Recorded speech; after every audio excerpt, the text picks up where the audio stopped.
So the other day, we were in the midst of an offsite parish event, and there was a break. And so I was kind of waiting around, waiting for the second part of the event, when someone came up to me, two people actually, and they asked me about my vocation. And so basically, just to kind of paraphrase, they were like, you know what, gosh, loved your talk, would really love to hear the story about how you became a priest. And, obviously a really common question, which is directed at priests. But I gotta be honest, I wasn't really chomping at the bit to tell that particular story because, truth be told, I'm not a huge fan of sharing my vocation story. And let me explain why.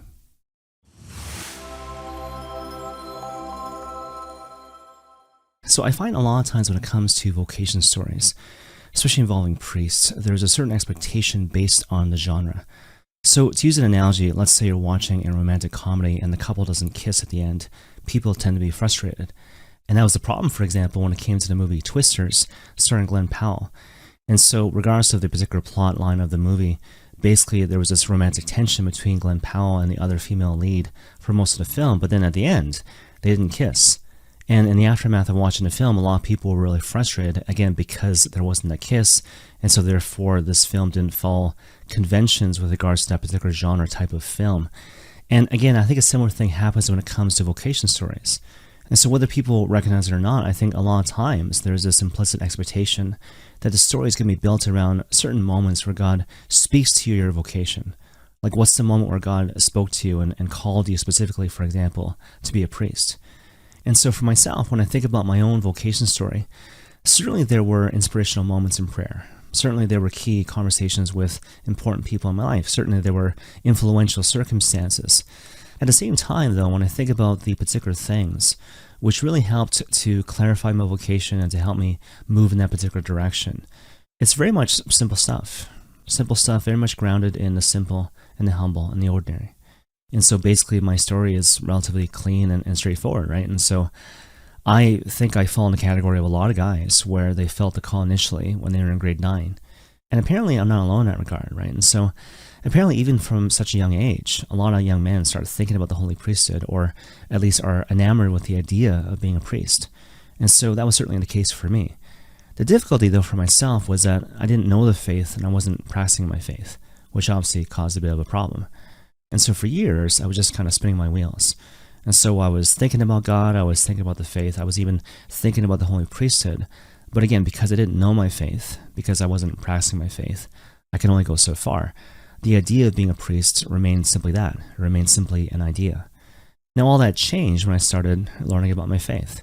And I didn't start by reading books about the dark night of the soul or things on the periphery of the spiritual life.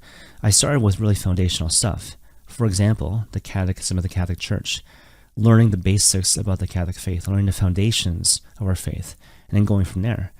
And on top of that, I learned to practice my faith, right? I learned to pray. I learned to go to Mass and to go to confession and that sort of thing, right? So over time, I developed this habit of prayer and frequenting the sacraments, supplemented again by this ever-deepening and growing knowledge of the Catholic faith. And that's the thing that was really helpful. Now, all that stuff might sound kind of incidental, but in reality, it's actually essential. And more to the point, it helps to clarify two really important principles when it comes to discernment. First of all, this notion that your vocation isn't something static and fixed, but rather is something really living, breathing, and active in a certain sense. And so the example that comes to mind, I remember years ago, back when I was still at the seminary starting to be a priest, I was talking to a fellow seminarian who was lamenting the fact that a lot of guys were looking at vocation and ordination in terms of this.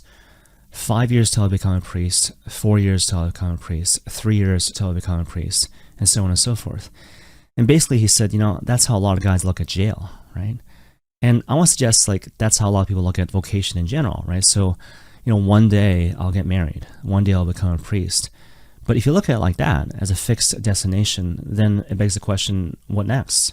So now I'm a priest, now I'm married, then what, right? And so it's a very limited notion as to what we mean when we speak about the very concept of vocation. And so in contrast, perhaps we might say that a more nuanced and accurate idea of vocation is to think of it like this. Your vocation is simply a deepening of who you already are and who God calls you to be. And so again, your vocation is simply a deepening of who you already are and the person that God is ultimately calling you to be. And you see, once you have clarity about that, it feeds into the secondary and complementary principle of discernment, which is basically this. The way that God typically brings about change in one's heart, again, to deepen your sense of yourself and who He's ultimately calling you to be, is to invite you to focus on a few things He wants you to do carefully and well, which bear fruit over a long period of time. And this is, for example, what you see time and time again in the various parables that you find in the Gospel of Matthew chapter 13, dealing with the kingdom of heaven, where Christ says over and over again, the kingdom of heaven is like this, and the kingdom of heaven is like that. Whether we're talking about such stories as the parable of the weeds and the wheat, the parable of the mustard seed, or the parable of the leavened bread. And so again, the common denominator with regards to each of these different parables is this notion that the Lord invites us to focus on the few things He wants us to do carefully and well, and to trust that these things, by His providence, will bear enormous fruit over a long period of time, as opposed to focusing on things which are deemed to be important and flashy and valuable in the eyes of the world. And if you think about it, it kind of feeds into the whole notion of Advent spirituality, right? And so as it applies to the subject of vocation, the whole idea is that rather than try to solve the problem of your vocation by looking to build a spiritual rocket ship or solve a spiritual algorithm, the idea is that you want to clear away anything which interferes with the growth and development of God's grace in your heart. Okay, now at this point, even though it might sound kind of contradictory, I want to share with you two key moments in my life which really helped me to discern my vocation to the holy priesthood and how to live out of that particular vocation. And so the first example that comes to mind, I was already in the seminary, and in particular, I was on my internship year. So I was in a parish learning how to be in a parish setting. And I remember talking to my internship pastor about things that I didn't like about myself. And so it wasn't simply a matter of confessing my sins and looking for absolution in the context of the sacrament confession. If that was the case, it would have been relatively straightforward. No, in this case, I was being really raw and brutally honest about things, again, I didn't like about myself, things I despised about myself, things that I hated about myself, things about my past, my current struggles, and my current sense of identity that were embarrassing and even kind of shameful. And I remember just telling him all these things, thinking it was going to add up to a conclusion that I didn't like. And I don't really remember what he said in response, but I remember his demeanor primarily. And so basically, throughout all this moment of brutal self-disclosure, he was super calm. And I remember calling him out on that, saying like, well, why are you so calm? Like, I'm telling you all these terrible things about myself, and yet you seem so peaceful, you seem so calm. You don't seem thrown off in the least. And so, like, why is that? And he kind of paused, and he was like, well, I think the reason why is because I have deep trust in the Lord. And that was it. On the face of it, a really simple and almost kind of obvious statement, but really deep, really profound, and something which obviously stayed with me for the rest of my life. And so in a certain sense, his words, and perhaps on a deeper level, his sense of witness, really echoed the words of St. Paul, where sin abounds, grace abounds all the more, and on top of that, nothing can separate you from the love of Christ. And so, based on those two statements alone, don't worry, don't panic, no matter what your particular circumstance might be. Another really powerful moment when it came to my own spiritual journey took place when my father was about to die, right? And so, basically, my father died of liver cancer in 1996, and there was a moment where he was about to have a liver transplant, but then when they opened him up, they realized that the cancer had spread way too far, and so they closed him up, but then they knew that he was going to die within a matter of days. And so obviously a really painful thing for our family, but at the same time, a really precious opportunity. And so I remember I had this moment where I was by my father's bedside, and I knew he was going to die like the next day. And so just imagine the situation, right? So here's this moment where I can say to my father anything I want to say.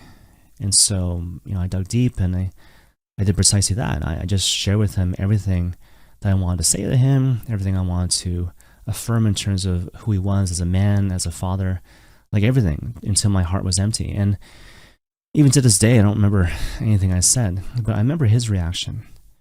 And so after I was done, he was in so much pain, he couldn't even open his eyes, and he said, very good, Rick.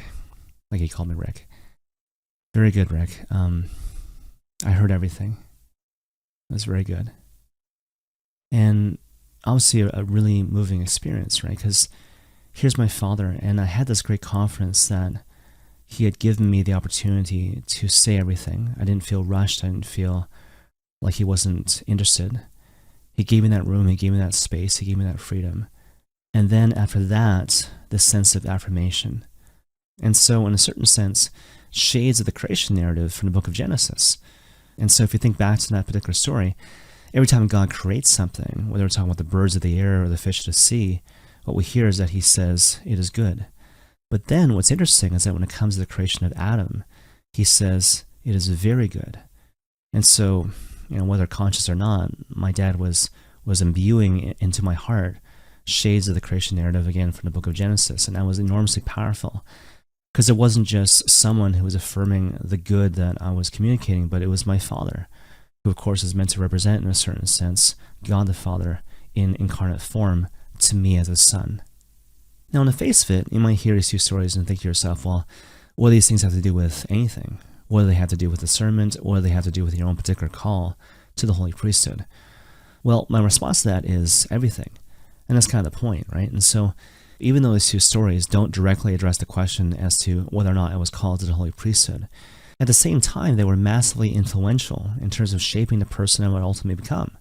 Because if you think about it, what was I learning through these two experiences? I was learning about the value of Christian friendship, the value of Christian community. I was learning about the incarnational nature of God's love.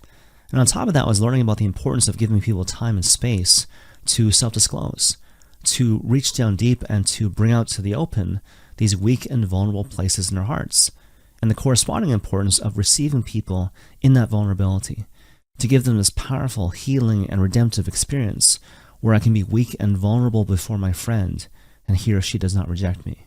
And in so doing, what I'm ultimately trying to help these people to do is to become the persons that the Lord is calling them to be, to realize a true sense of vocation, again in the sense of a deepening of who that person already is and who the Lord is ultimately calling them to be. And may God bless you all.